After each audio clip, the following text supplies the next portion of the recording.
Hello students, स्वागत है आपका अपने यूट्यूब चैनल दर्शन बायोवाला में। आज का हमारा वीडियो बेस्ड है प्लांट मॉर्फोलॉजी का एक बहुत ही महत्वपूर्ण टॉपिक स्टेम यानी तना। स्टेम जो है वो बीजांकुरण के समय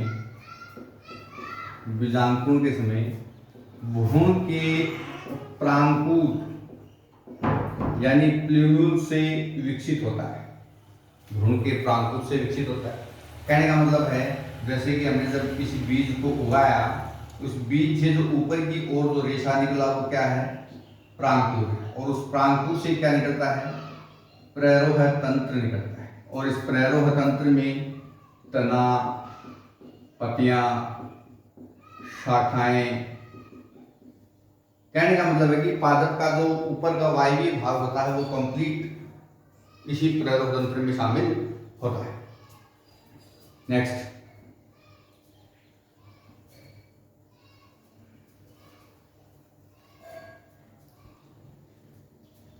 अगर हम इस स्टेम की विशेषताओं की बात करें, स्टेम कुछ इस प्रकार से है। ये क्या है? स्टेम। तो ये ऊपर की ओर जा रहा है और गुरुत्वाकर्षण बल नीचे की ओर लगता है। तो हम कह सकते हैं कि यह ऋणात्मक गुरुत्वानुवर्ती होता है। स्टेम कैसा होता है? ऋणात्मक गुरुत्वानुवर्ती।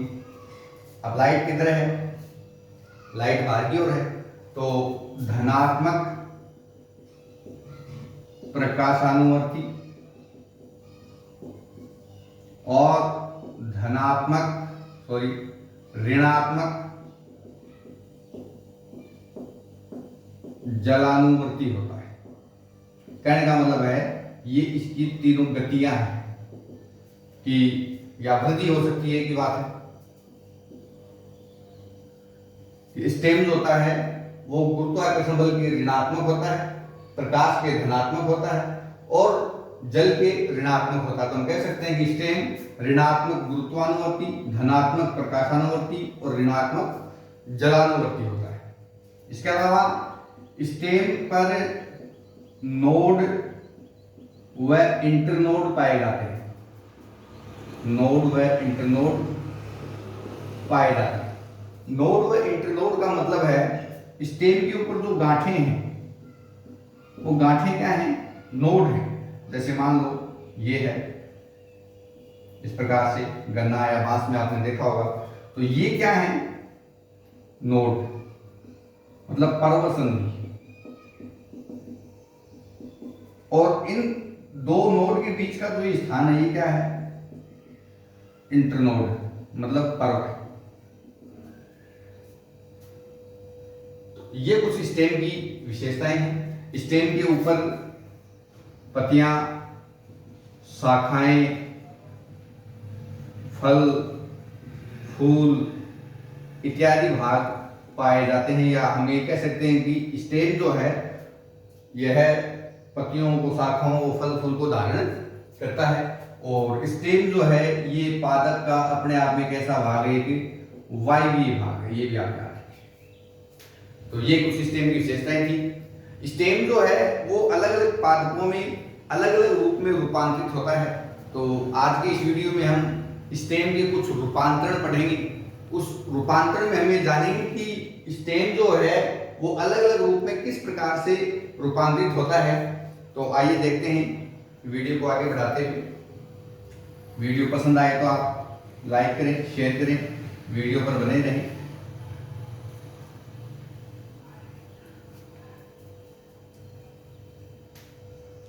स्टेम के रूपांतरण, तने के रूपांतरण।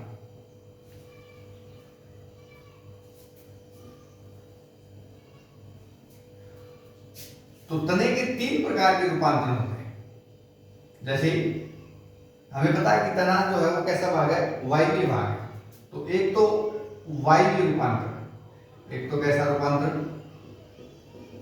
वायवीय रूपांतरण। एक होता है अवायवीय रूपांतरण। अवायवीय रूपांतरण। और एक होता है अर्धवायवीय रूपांतरण। अर्धवायवीय रूपांतरण। स्टेम के 3 प्रकार के रूपांतरण हैं, वायवीय रूपांतरण, अवायवीय रूपांतरण और अर्धवायवीय रूपांतरण। अगर वायवीय रूपांतरण की बात करें कि भाई वायवीय रूपांतरण कौन से होते हैं, तो वायवीय रूपांतरण मतलब कि इसमें स्टेम जो कहां पर रहेगा, ऊपरी रहेगा। अवायवीय में स्टेम जो रूपांतरित होकर के जमीन के नीचे चला गया है, और अर्धवायवीय में आधा जमीन के ऊपर है, आधा जमीन के नीचे है। वायवीय की अगर बात करें तो वायवीय रूपांतरणों में हम कौन कौन से रूपांतरण पढ़ते हैं, इसके जैसे स्तंभीय प्रतान। इसका मतलब नाम से पता चल रहा है, स्तंभ किसमें बदल जाता है, प्रतान में बदल जाता है। स्तंभ कंटक, इसका मतलब स्तंभ किसमें रूपांतरित हो जाएगा, कांटों में रूपांतरित हो जाएगा। तीक्ष्ण वृत्त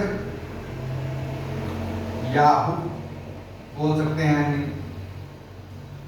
इसके अलावा परिणाम पर्व, इसके अलावा परिणाम स्तंभ, ये कुछ रूपांतरण है स्तंभीय प्रतान के। चलो हम पहले यही पढ़ते हैं, स्तंभीय प्रतान। स्तंभीय प्रतान की अगर बात करें तो स्तंभीय प्रतान तो हम किस प्रकार के हैं, स्तंभीय प्रतान हमें खीरा, तरबूज आदि पादपों में देखने को मिलते हैं। इसमें होगा क्या, नाम से पता चल रहा है स्तंभीय प्रतान। इसका मतलब जैसे ये पत्ती है और ये इसकी कक्षस्थ कलिका है, तो यहां से कक्षस्थ कलिका से क्या निकलता है, शाखा के स्थान पर प्रतान निकलता है। क्या निकलता है, प्रतान निकलता है। और यही प्रतान आगे चल करके पादपों के आरोहण में सहायक होता है। यही प्रतान आगे निकल करके आरोहण में सहायक होता है। जिन पादपों के स्टेम थोड़े कमजोर होते हैं, जो सीधे खड़े नहीं रह सकते हैं, उनको ऊपर बढ़ने में मदद कौन करता है, स्तंभीय प्रतान। जैसे अंगूर वगैरह है, उसमें भी इस प्रकार की कंडीशन हमें देखने को मिलती है। तो स्तंभीय प्रतान में हम कह सकते हैं कि पत्ती के कक्षस्थ कलिका से शाखा न निकल करके क्या निकलता है, प्रतान निकलता है। स्तंभ कंटक, नाम से पता चलता है, इसका मतलब कक्षस्थ कलिका से क्या निकलेंगे, कांटे निकलेंगे। क्या निकलते हैं, कांटे निकलते हैं। जैसे कांटे निकलते हैं। और ये जो कांटे जो होते हैं, ये उत्पत्ति में कैसे होते हैं, कांटे उत्पत्ति में हमेशा अंतर्जात होते हैं, एक्सोजीनस होते हैं। कैसे होते हैं, कांटे उत्पत्ति में अंतर्जात होते हैं। और ये कहां पर देखने को मिलते हैं मोस्टली, जैसे करोंदा, नींबू, बोगेनविलिया इत्यादि प्लांट्स में हमें देखने को मिलते हैं। और याद रखें, जो कांटे जो हैं वो अंतर्जात हैं। इसका मतलब उनकी जो उत्पत्ति हुई है वो अंदर से हुई है। जब भी हम कांटे को उखाड़ते हैं तो कांटा जो है वो आसानी से उखड़ता नहीं है, और अगर हम इसको उखाड़ने की कोशिश भी करते हैं तो ये ऊपर से और एपिडर्मिस वगैरह को भी ये साथ में लेकर के आता है, और इसको तोड़ना बहुत ही मुश्किल होता है। तीक्ष्णवर्त की अगर बात करें, तीक्ष्णवर्त मोस्टली गुलाब में देखने को मिलती है। हमने देखा होगा कि गुलाब में जो कांटे होते हैं वो आसानी से टूट जाते हैं। इसका मतलब है कि गुलाब में कांटे तो होते ही नहीं, गुलाब में क्या होते हैं, तीक्ष्णवर्त होते हैं। तो जो तीक्ष्णवर्त जो है, इनकी उत्पत्ति जो है वो बहिर्जात होती है। इनकी उत्पत्ति कैसी होती है, सॉरी ये एक्सोजीनस नहीं, एंडोजीनस, और बहिर्जात ये एक्सोजीनस।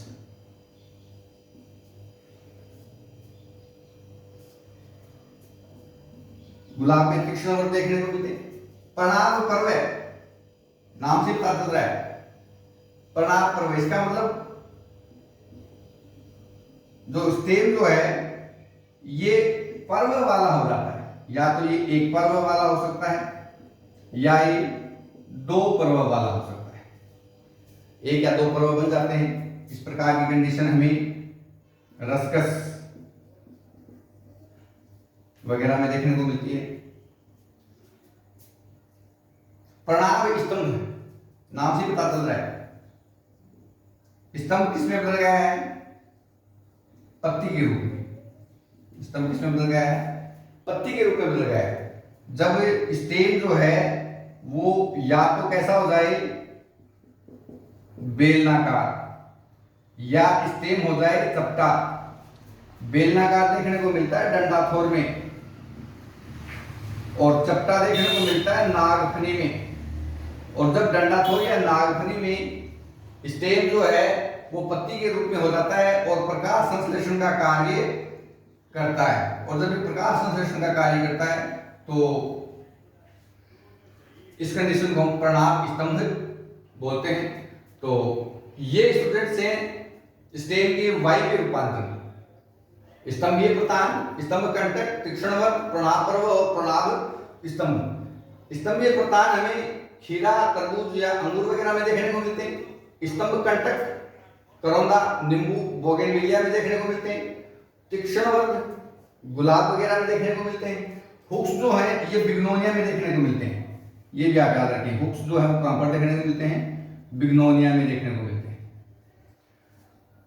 और जो प्रणाभ पर्व है वो रस्कस एस्परगस वगैरह में देखने को मिलता है, मतलब एस्परगस शतावरी वगैरह में देखने को मिलता है, शतावरी वगैरह में देखने को मिलता है। और प्रणाभ स्तंभ जो है वो डंडाथोर या नागफनी में देखने को मिलते हैं। अवायवीय रूपांतरण।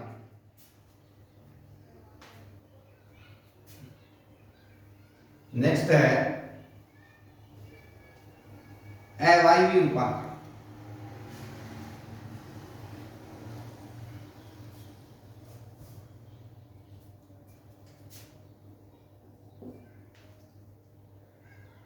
अवायवीय रूपांतरण जो है नाम से पता चल रहा है, अवायवीय इसका मतलब जमीन के नीचे है, भूमिगत है।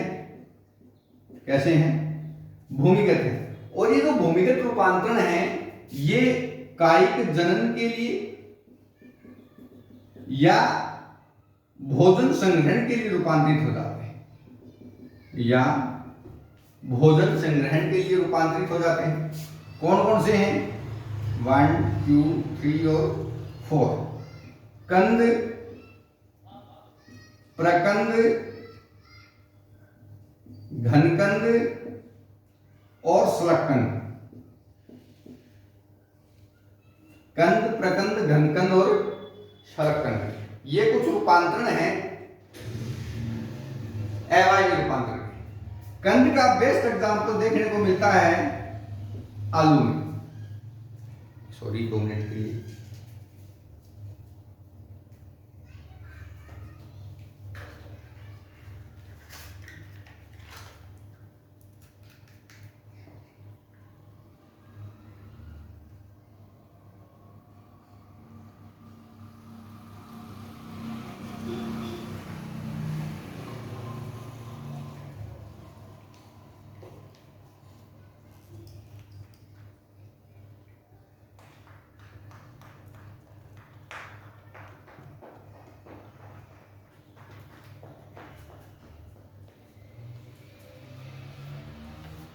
वीडियो को फिर से स्टार्ट करें। कंद का जो बेस्ट एग्जांपल वो किसमें देखने को मिलता है, आलू में देखने को मिलता है। कंद मतलब ट्यूबर। आलू जिस प्रकार से मान लो ये आलू है और ये आलू के ऊपर कुछ आंखें होती हैं, घंटे रूपी जो संरचनाएं वो क्या है, आंखें हैं। और हम देखते हैं कि ये यही आंखें कुछ दिनों बाद में जर्मिनेट भी होने लग जाती है, अंकुरित हो जाती है। क्या हो जाती है, अंकुरित हो जाती है। और ये जो अंकुरित आंखें, ये जो आंखें जो हैं इनके चारों ओर क्या पाए जाते हैं, शल्क पत्र पाए जाते हैं। क्या पाए जाते हैं, शल्क पत्र। तो हम कह सकते हैं कि जो कंद या जो आलू जो है उसमें आंखें होती हैं, गड्ढे रूपी संरचनाएं हैं। हम कह सकते हैं कि क्या है, कुछ खांच पाई जाती है। उन खांचों को हम क्या बोलते हैं, आंख बोलते हैं। आंखें अंकुरित होकर के नए पौधे का निर्माण करती हैं जो कि शल्क पत्र से ढकी होती हैं। और ये जो कंद है ये भूमिगत होता है। कैसा होता है, भूमिगत होता है। और कंद का बेस्ट एग्जांपल क्या है, आलू। अगर बात करें प्रकंद की, राइजोम। प्रकंद का बेस्ट एग्जांपल है अदरक।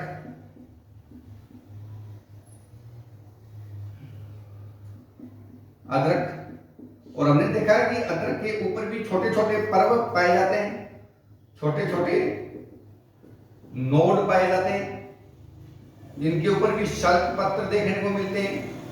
जैसे ये देखो, ये नोड हैं और इनके ऊपर शल्क पत्र पाए जाते हैं, और कुछ यहाँ पर कलिकाएं, बड्स वगैरह भी पाई जाती हैं, जो कि अंकुरित होकर के नई पादप का निर्माण करती हैं। और ये जो बड्स जो है, जो कि नए पादप का निर्माण करती हैं, और याद रखें तो ये जो प्रकंद जो है, ये भूमि में मांसल व क्षैतिज अवस्था में मिलता है। मांसल व क्षैतिज अवस्था में हमें देखने को मिलता है।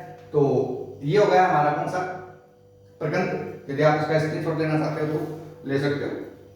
प्रकंद के बाद में नेक्स्ट है घनकंद। प्रकंद के बाद में नेक्स्ट है घनकंद। और घनकंद का बेस्ट एग्जांपल है अरबी, जमीकंद, घनकंद। जैसे आपने देखा होगा, इस प्रकार से कुछ स्ट्रक्चर्स होती है। ये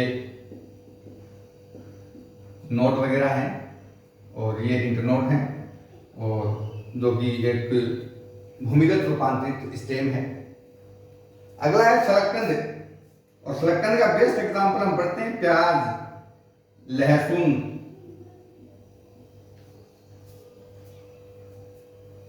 प्याज किस प्रकार से देखने को मिलेगा।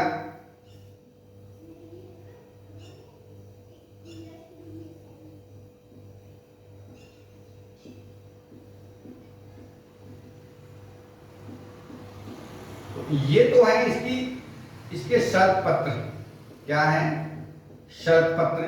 और ये क्या है, इसका स्टेम, और ये है इसकी अपस्थानिक मूलें। तो जो शलगकंद जो है, इसमें जो प्याज, तो इसमें इसका जो स्टेम है वो कैसा है, डिस्कुनुमा है। और जो खाने के भाग में क्या है, शल्क पत्र हैं। और ये स्टेम जो है, ये क्या हो गया है, भूमिगत रूप से रूपांतरित हो गया है, जिसको हम क्या बोलते हैं, शलगकंद बोलते हैं। प्याज और लहसुन इसके बेस्ट एग्जांपल है। तो ये थे स्टूडेंट्स स्टेम के अवायवीय रूपांतरण, जो कि कायिक जनन या भोजन संग्रहण है, जो रूपांतरित हो जाते हैं कंद, प्रकंद, घनकंद और शलगकंद। नेक्स्ट है अर्धवायवीय रूपांतरण। नेक्स्ट है अर्धवायवीय रूपांतरण।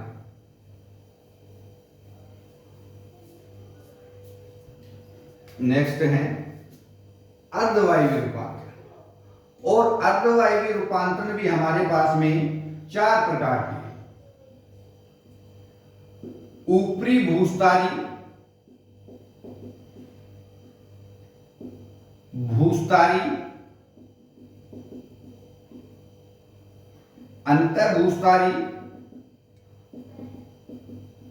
और भूस्तारिका। और भूस्तारिका, ऊपरी भूस्तारी और बेस्ट एग्जांपल हमें देखने को मिलता है किसमें, दूब घास में। किसमें देखने को मिलता है, दूब घास में। भूस्तारी बेस्ट एग्जांपल देखने को मिलता है स्ट्रॉबेरी, जस्माइन। अंतर्भूस्तारी बेस्ट एग्जांपल देखने को मिलता है पुदीना, पुदीना। और भूस्तारी और बेस्ट एग्जांपल देखने को मिलता है किसमें, जलकुंभी। देखें कौन कौन सी किस प्रकार से कंडीशन है।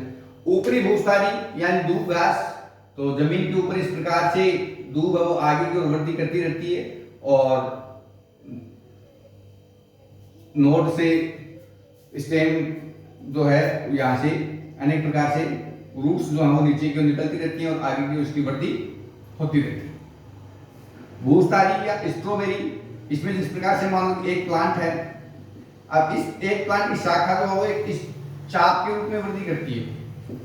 किस रूप में वृद्धि करती है, चाप के रूप में वृद्धि करती है, और फिर एक और प्लांट के रूप में विकसित हो जाती है।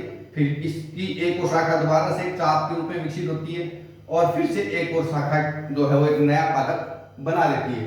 तो भूस्थारी जो है वो स्ट्रॉबेरी, अंतःभूस्थारी यानी पुदीना, इसमें भी स्टेम जो है वो भूमि के नीचे ही रहता है और फिर भूमि से नीचे की ओर वृद्धि करके फिर आगे से आगे एक नए पादप के रूप में विकसित होता रहता है। एग्जाम्पल आप याद रखें, पुदीना, भूस्थानी का जलकुंभी जो कि एक जलीय पादप है, इनका जो स्टेम होता है वो भंजनशील, टूटने वाला होता है। और एक जो जलकुंभी है वो दूसरी जलकुंभी का निर्माण कर लेती है, स्टेम जो वो रूपांतरित होकर के एक नए पादप का निर्माण कर लेता है। तो स्टूडेंट्स, ये कंप्लीट हमने आज के वीडियो में स्टेम के मॉडिफिकेशन पढ़े हैं। मैं दोबारा से रिपीट कर दूंगा आपको। तने के रूपांतरण हमने 3 पढ़े हैं, वायवीय रूपांतरण, अवायवीय रूपांतरण और अर्धवायवीय रूपांतरण। वायवीय रूपांतरण जो है वो स्तंभीय प्रतान, स्तंभ कंटक, तीक्ष्णवर्त, प्रणाभ पर्वत और प्रणाभ स्तंभ हमने पढ़े हैं। एग्जाम्पल की बात करें तो स्तंभीय प्रतान हमें खीरा, तरबूज में देखने को मिलता है। स्तंभ कंटक जो है, जो कांटे बन गए हैं, वो करौंदा, बोगेनविलिया, नींबू में देखने को मिलते हैं। तीक्ष्ण वर्ग जो हैं वो गुलाब में देखने को मिलते हैं। हुक जो हैं वो बिग्नोनिया में देखने को मिलते हैं। प्रणाभ पर्व जो है वो रस्कस और शतावरी वगैरह में देखने को मिलते हैं। प्रणाभ स्तंभ जो हैं वो डंडाथोर और नागफनी में देखने को मिलते हैं। इसके अलावा हमने अवायवीय रूपांतरण भी पढ़े हैं। अवायवीय रूपांतरण में हमने जो कि जमीन के अंदर है, कंद, परकंद, घनकंद और शलगकंद पढ़े हैं। कंद का बेस्ट एग्जाम्पल आलू, परकंद अदरक, घनकंद अरबी या जमीकंद भी एक और एग्जाम्पल है। शलगकंद लहसुन, प्याज। इसके अलावा अर्धवायवीय रूपांतरण में ऊपरी भूस्थारी, दूबघास, भूस्थारी, स्ट्रॉबेरी, अंतःभूस्थारी, पुदीना और भूस्थारी का जलकुंभी। तो ये कंप्लीट वीडियो था स्टूडेंट्स प्लांट मॉर्फोलॉजी के स्टेम का। आने वाले समय में हम प्लांट मॉर्फोलॉजी के और भी अनेक वीडियो लेकर आते रहेंगे। तब तक आप बने रहें हमारे वीडियो के साथ। चैनल को सब्सक्राइब करें, लाइक करें, शेयर करें। Thanks for watching video. जय हिंद, जय भारत।